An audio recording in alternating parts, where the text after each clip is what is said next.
ariko niko ngiye kubigenza. Wagwani. Yaca no mwimye sabu zanyu peti yangu. Tangiye kuzana utuntu tuzima kandi muzatwifuza wangu, uzifuza kutumenya.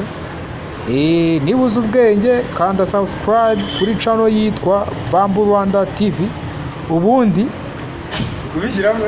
uzajye urabona utu video twiza dushya tukwigisha gukora intebe zikozwe mu migano, haba zimwe bakoresha muri dote, iza reception, nizo bashyira muri garden cyangwa jardin, cyangwa izo bashyira kuri balcony cyangwa se balcon, ibaraza mu kinyarwanda.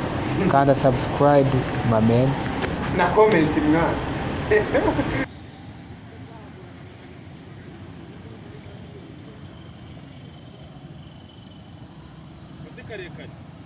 Kare.